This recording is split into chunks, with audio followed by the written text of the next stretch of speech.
네, 안녕하세요. 디지털 전환 시대의 문화산업과 창의성이라는 주제로 발표할 대구대학교 인문과학연구소 조소연이라고 합니다.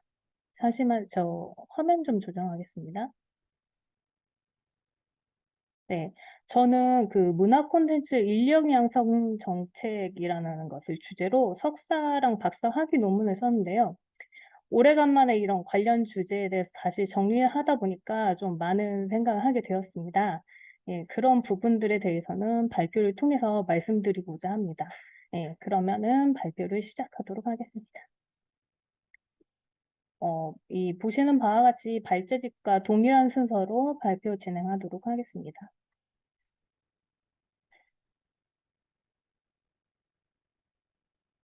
네, 제가 이제 그 발제집 서두에 이제 코로나19에 대해서 굉장히 이야기를 많이 했는데요.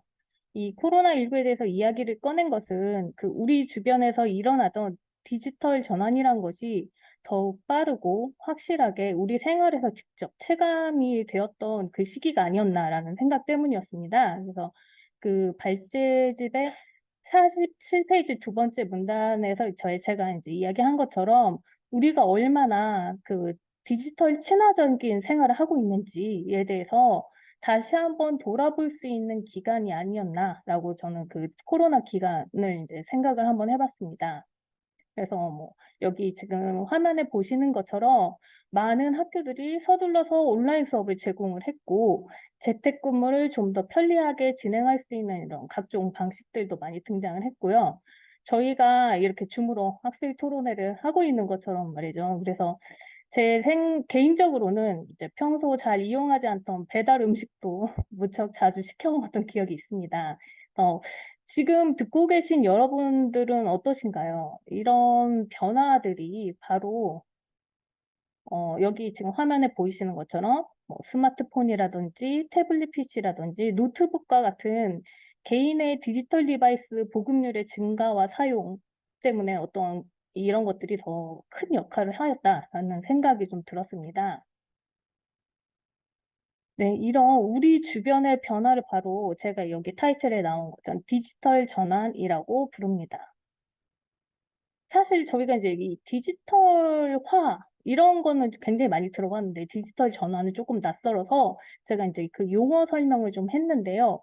일단 이제 디지타이제이션, 정보 전자화라는 게 저희한테 이제 먼저 찾아온 디지털화라고 할 수 있습니다. 여기 그림의 맨 밑에 해당하는데요.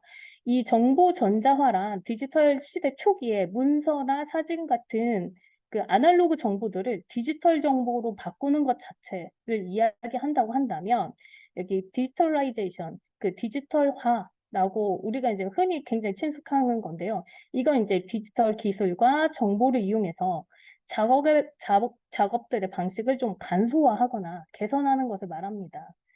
디지털화를 통해서 제품이나 서비스의 뭐 주문, 생산, 뭐 관리 방식 같은 것들이 많이 전환이 됐고요. 공장의 자동화라든지 인터넷 서비스 같은 것도 이제 좀 일반화되었습니다. 그리고 이제 마지막으로 여기서 말하고자 하는 게 바로 이 디지털 트랜스포메이션의 디지털 전환인데요. 이 디지털 전환 같은 경우에는 앞서 얘기했던 이 디지털화를 제조업뿐만 아니라 비즈니스 전반으로 확장한 것을 얘기합니다. 예를 들어보면, 어, 네. 물건을 제조하기 위해서 필요한 어떤 잠시만요. 네. 원자재를 공급하는 업체에 그 판매 고객에 대한 어떤 분석을 덧붙인 이 정보를 활용을 한다라고 한다면 더 큰 효율성과 대응을 이뤄낼 수 있다라는 것입니다. 이런 방식이 이제 요즘에 이제 저희가 이제 많이 접하는 뭐 비즈니스의 자동화라던가 대량 마케팅이라던가 사물 인터넷 같은 이제 새로운 가치들이 창출되는 수익과 연결이 많이 되고 있습니다. 우리가 요즘 굉장히 많이 듣는 4차 산업혁명을 생각하시면 될 것 같습니다. 네, 이런 어떤 변화들의 진일보한 기술들이 굉장히 발전을 뒷받침하고 있다라고 생각을 많이 우리는 하게 되는데요. 그 기술을 활용해서 좀 더 이제 편리한 일상을 만드는 것도 물론 중요하지만 우리가 이제 이 팬데믹 시대를 이렇게 통해서 기술 발전을 체감하면서 그 기술이 어떻게 우리 삶을 변화시켰는가에 대한 초점을 좀 맞춰서 생각을 해 봐야 되는데 여기에는 바로 여기 인제 사람이 굉장히 중심이 됩니다. 그래서 저는 약간 이 사람을 중심으로 이 변화들을 좀 얘기해 보고자 합니다.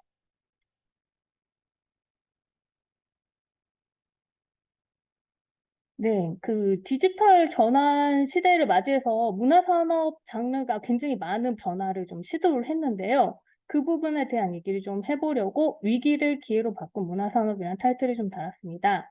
저희가 이제 그 코로나19 시기에 문화예술 소비가 굉장히 급감했다라는 것은 여러 가지 뭐 매체를 통해서도 많이 접했는데요. 이 이유가 바로 이 문화예술을 소비하는 방식 때문이었습니다. 어떤 일정한 공간에 가서 직접 가서 관람을 한다라는 방식 때문인데요. 여기 지금 화면에 보시는 바와 같이 서울 지역 같은 경우에는 2020년 1 월에서 4월 사이에 공연이 1,600여 건이 취소되고 이로 인한 손해가 200억 원을 상회한다라고 합니다. 네. 이렇게 코로나19로 인해서 비대면, 비접촉의 일상이 계속되면서 오프라인에서 직접 소비해야 하는 문화산업 장르 경우에는 엄청난 피해를 많이 입었습니다. 이 모든 것이 다 중단된 시기에 이 위기를 기회로 바꾼 것이 앞서 설명한 디지털 전환이라는 패러다임의 변화라고 할 수가 있겠습니다. 그 문화산업의 각 장르가 오프라인에서 실현 불가능해진 것을 온라인 기반으로 옮겨와서 활동을 지속적이고 활발하게 이루어질 수 있도록 굉장히 여러 방법들을 고안을 해냈는데요. 특히 눈에 띌 만한 성과를 보여준 것이 바로 이 공연 산업이라고 할 수가 있겠습니다. 지금 화면에 왼쪽에 보이시는 그 세종문화회관의 힘내라 콘서트 프로젝트 같은 경우에는 공연의 기획부터 운영까지 모든 것을 인제 온라인으로 전 과정을 진행을 하고 네이버 TV, 브이라이브, 유튜브 뭐 이런 것들 온라인 기반 플랫폼을 활용해서 공연을 송출을 했습니다. 이 콘서트가 진행된 게 약 한 달 정도의 기간인데요. 이 기간 동안 공연 한 회당 평균 18,000 명이 콘서트를 온라인으로 관람을 했습니다. 근데 이 기록이 사실 오프라인 공연만으로는 좀 세우기 힘든 기록이라고 할 수 있습니다. 이 외에도 인제 이걸 계기로 여러 국공립 예술단체를 중심으로 온라인 공연이 제작이 되거나 아니면 기존 공연을 재편집해서 온라인 송출을 하는 활동들이 굉장히 활발해졌습니다. 뭐 이 중 우리가 이 디지털 전환 시대에 공연에 대해서 이제 잘 살펴볼 수 있는 것이 바로 케이팝 장르의 온라인 콘서트라고 할 수가 있습니다. 네. 이 코로나19 이전에 기존의 공연에서 이 기술은 물론 굉장히 많이 활용되고 있었어요. 근데 이 기술이랑 무대를 채워주는 일종의 효과, 예 보충적인 역할을 담당을 했습니다. 그래서 무대에서 관객과 호흡하면서 극을 완성시켜 나가는 방식으로서의 기술은 특히나 어떤 실현 불가능한 부분을 좀 가능하게 해 주면서 무대 연출이나 표현의 폭을 넓힐 수 있다는 점에서 굉장히 많은 이점이 있었고요. 관객들은 이런 효과를 체험해서 새로움을 느끼며 무대에 한층 더 몰입할 수 있었습니다. 그러나 인제 이 코로나19 시대의 기술은 공연에서 굉장히 빼놓을 수 없는 필수 불가결한 것이 되었다라고 생각을 해볼 수가 있겠습니다. 지금 이 화면에 소개된 세 가지 공연이 있는데요. 이 공연 제가 이제 그 공연 화면 보도 자료에 있는 사진들 좀 캡처를 했는데 여기 보시면 증강현실, 혼합현실, 뭐 각종 뭐 디지털 매핑, 시각적인 기술들이 굉장히 많이 활용이 되어 있고 뭐 바이노럴 사운드 같은 청각적 효과를 사용해서 실감 콘텐츠를 공연과 연계해서 확장을 시켰습니다. 그래서 새로운 형식의 공연으로 안방에서 지켜보는 사람들에게 뭐 재미, 현장감 그리고 새로운 경험을 제공하는 네 그런 어떤 새로운 공연 형태들을 굉장히 많이 보여줬죠. 사실 엔터테인먼트 업계가 이런 변화를 굉장히 발빠르게 받아들였습니다. 그래서 오프라인에서 활동을 못하는 만큼 온라인에서 굉장히 활발히 활동했는데 뭐 방금 앞에서 보신 것처럼 온라인 콘서트를 개최를 한다든지 아니면은 인제 자체 콘텐츠를 개발해서 온라인 플랫폼을 통해서 계속 팬들에게 제공을 하는 등 그래서 팬들이 계속 끊임없이 콘텐츠를 소비할 수 있는 놀거리를 제공하는 방식들을 많이 취했거든요. 그리고 여기 지금 화면에 보시는 것처럼 뭐 버블, 위버스, 유니버스 같은 새로운 플랫폼 서비스를 통해서 비즈니스를 확장시키기도 했습니다. 이 플랫폼을 팬십 플랫폼이라고 하는데요. 이 서비스를 통해서 팬들이 해당 앱을 다운로드 받고 그 유료 구독을 합니다. 그러면은 본인이 원하는 아티스트와 소통을 할 수 있고, 뭐 여기서 온라인 샵을 통해서 새로운 굿즈를 살 수도 있고, 아니면은 뭐 자신이 좋아하는 그 스타랑 메신저로 할 수 있는 메신저형 서비스도 가능해졌고요. 그다음에 구독자 전용의 영상 콘텐츠를 제공하는 서비스도 있었습니다. 여기 이제 소개된 제일 오른쪽에 있는 유니버스 같은 경우에는 2023년 2월에 사업 종료가 됐지만 이런 팬시 플랫폼을 통해서 다중의 플랫폼을 활용을 해서 그 확장성을 굉장히 담보받고 새로운 수익 모델을 창출할 수 있었다라고 우리가 볼 수 있습니다. 영화 업계도, 영화 산업도 이제 새로운 걸 모색하기 시작했는데요.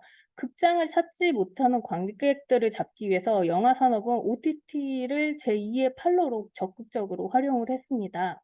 그래서 개봉 시기가 코로나19로 인해서 이제 사회적 거리두기가 한창이었던 시기에 영화들이 일단 개봉 연기하는 방식을 취했어요. 근데 이 사회적 거리두기가 장기화되면서 더 이상 개봉을 연기하지 못하는 영화들이 이제 OTT로 다 향했습니다. 그래서 사실 이제 2019년 5월 아직 그 코로나19 유행하기 전에 기생충이 굉장히 세계적으로 큰 이제 흥행을 거두면서 한국 영화의 위상이 어느 정도 높아져 있는 상황에 이 OTT에서 최신의 한국 영화들이 이렇게 선보이게 되면서 한국 영화가 한국의 관객들 외에도 세계의 관객들에게 관심의 대상이 되었고, 여기 이제 화면에 보이시는 승리호라는 그 영화 같은 경우에는 이 OTT에 서비스 되면서 190여 개국 서비스 되고 굉장히 많은 흥행을 뭐 거뒀다라고 기사들에 많이 나오더라고요. 그래서 이렇게 코로나19 시기에 여러 영화들이 극장과 OTT 뭐 동시 개봉이라든지 아니면 뭐 OTT 독점 공개 등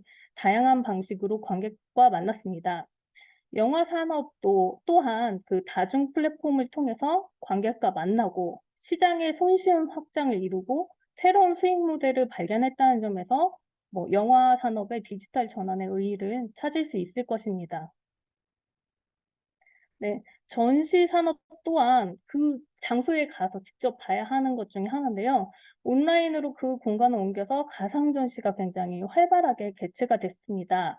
여기에는 이제 메타버스라든지 여기 지금 가장 오른쪽에 있는 거 보시면 나오는데요. 그다음에 VR 등의 기술을 활용한 가상 전시가 굉장히 많이 이 기간 동안 이루어졌습니다. 그래서 시 공간의 제약을 넘어서 오프라인에서는 볼 수 없었던 어떤 작품의 굉장히 세세한 부분까지 막 굉장히 익스트림 클로저, 굉장히 확대해서 볼 수 있게 해준다거나 아니면 이런 어떤 가상현실 갤러리에서 사람들이 직접 이렇게 들어가서 감상하는 방식이라든지 아니면 인터랙티브를 굉장히 강한 작품들의 전시라든지 이렇게 어떤 그 전시의 주제라든지 관람객들에게 전시 이제 접근하는 방식 또한 굉장히 다양해졌고요. 특히 이렇게 국공립박물관 같은 경우 뭐 미술관들 이런 경우에는 사실 이 이전에 디지털 아카이브 작업을 한참 진행을 해놓은 상태였어요. 그래서 이것들을 굉장히 많이 활용해서 가상 전시를 많이 열었습니다. 그래서 문화예술의 어떤 접근성이란 것을 한층 높여서 문화예술 향유를 하는 어떤 새로운 영역을 개척했다라는 평가도 있습니다. 이렇듯 이 디지털 전환 시대에 맞춰서 문화산업의 각계각층에서는 굉장히 다양한 방식으로 서비스를 구현하고 소비자와 만나면서 위기를 기회로 전환했다라고 볼 수 있겠습니다. 네, 그 발제집 52페이지 그 3장 시작 부분에 제가 조금 내용을 적었는데요. 그 내용처럼 그리고 앞서 이제 발표하신 분들이 미리 좀 말씀하셨지만 1990년대 후반부터 문화산업이 그 주목을 받으면서 우리나라에서는 정부가 굉장히 적극적으로 지지를 했습니다. 그래서 정책의 영역에서 문화산업이 한층 더 성장할 수 있었던 것 같습니다. 1998년에는 이제 미래를 이끌어 나갈 성장 동력 6개 중 하나로 문화기술이 선정이 됐고요. 1999년에는 문화산업기본법이 제정됐고 2002년에는 한국문화콘텐츠진흥원이 설립됐습니다. 이런 흐름을 바탕으로 문화산업 어떤 핵심 인력 양성을 위해서 대학원을 중심으로 문화 콘텐츠 학과나 관련 학과들이 개설되기 시작했는데요. 이 대학에서 전문 인력 양성을 위한 학과가 생겼다는 것은 시장이나 산업의 수요가 그만큼 창출되고 있다는 점에서 또 그 의미가 있다고 할 수 있겠습니다. 즉, 이러한 인력의 중요성이 어떻게 보면 문화산업의 굉장히 초보기부터 강조되었다고 할 수가 있는데요. 근데 왜 문화산업에서 인력이 중요할까요? 네, 이게 그림이 제가 네, 학위 논문 쓸 때 좀 그렸던 그림인데, 예, 그냥 참고로 가져왔습니다. 예. 이 그림을 보시면 결국 문화산업이란 거, 이 문화 콘텐츠의 층위에서 창작자의 창작 능력과 문화적인 요소들, 그리고 기술과 같은 요소들의 영향을 받아서 문화적이면서 동시에 상업적인 성격의 이 바로 문화 콘텐츠가 만들어지고요. 이 문화 콘텐츠가 제작되고 유통되고 소비되는 이 하나의 시스템으로 문화 산업을 저희가 이해를 하면 될 수 있겠습니다. 이런 특성 때문에 문화 콘텐츠 생산에는 지식과 정보 그리고 바로 창의력 이 그 무엇보다 강조가 되고 문화 산업은 뭐 창의력 집약적 산업이다라고 불리기도 한다라고 할 수 있겠습니다. 아까 앞서서 발표에서 뭐 그 영국 같은 경우는 문화 산업을 아예 창의 산업이라고 그렇게 명명하기도 하죠. 네, 그래서 이 한국콘텐츠진흥원에서는 창의 인력을 이 창의성의 측면에서 기술적인 숙련을 포함하고 있는 기술적 숙련 인력과 창의성을 구현하는 핵심적 창의 인력으로 구분을 하고 여기에 뭐 프로젝트의 관여도에 따라서 뭐 1차적 창의 인력, 기술적 숙련과 창조적 관리자 이렇게 유형화를 했습니다. 그래서 이런 어떤 유형화를 통해서 콘텐츠 산업 부문의 창의 인력이 콘텐츠를 어떻게 기획하고 제작하고 이런 어떤 1차적인 창의 인력 이외에도 콘텐츠를 생산하고 유통하는 과정에서 요구되는 기술적 숙련 인력까지도 다 창의 인력이다라고 얘기를 하고 있는 거죠.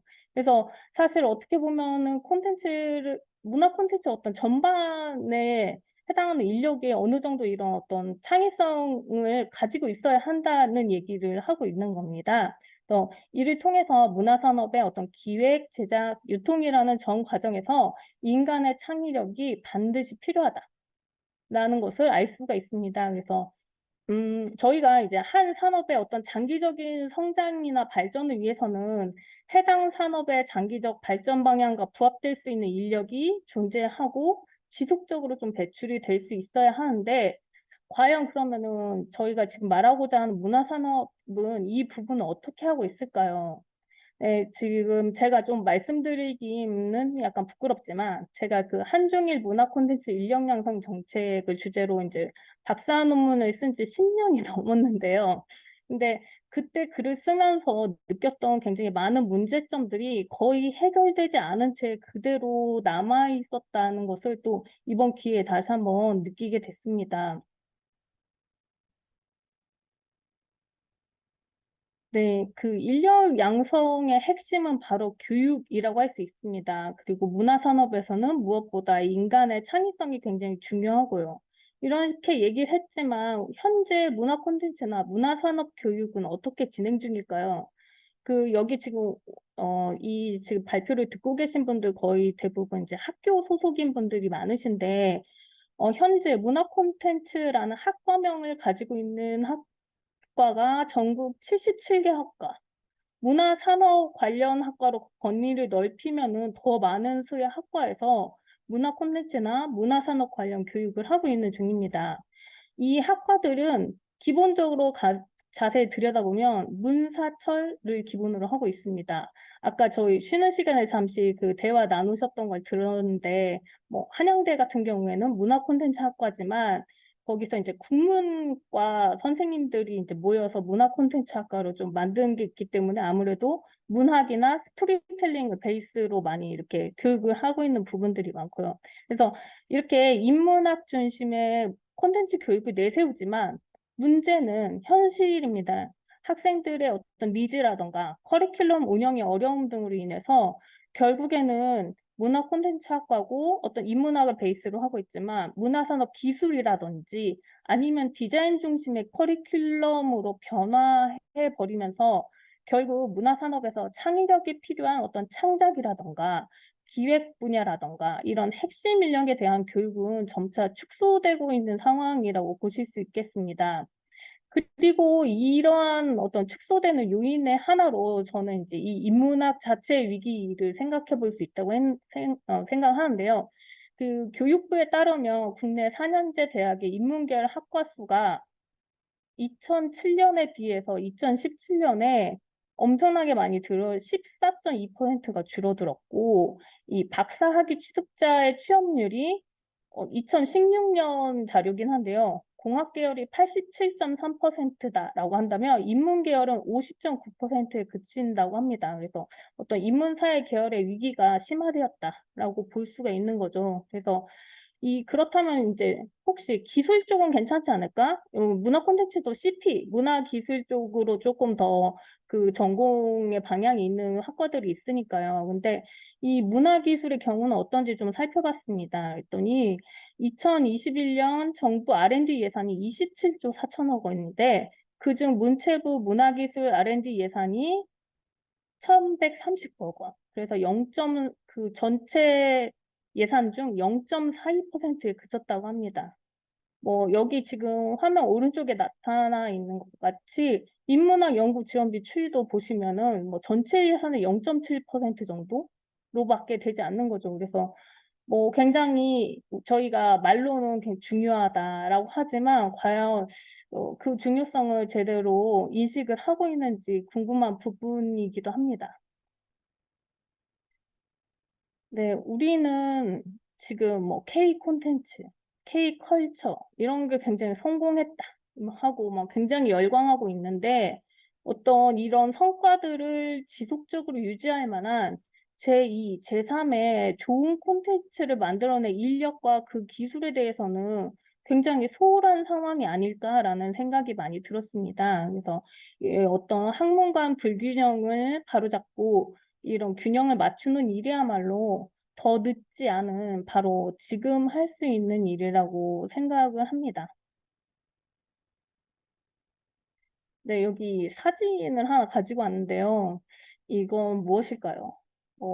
대답을 요구하는 질문은 아니지만 이제 이런 사진을 보고 제가 갑자기 든 생각이었는데 그 영국의 경제학자 케인즈가 100년 안에 가장 숭배받는 사람은 들판에 핀 꽃을 가장 잘 묘사하는 사람이 될 것이다 라는 말을 했다고 합니다. 그래서 문화 산업이라는 게 저희가 이제 다양한 장르를 통해서 울고 웃고 공감하는데 그리고 재미를 느끼는 데에서 그 매력을 얻는 건데요.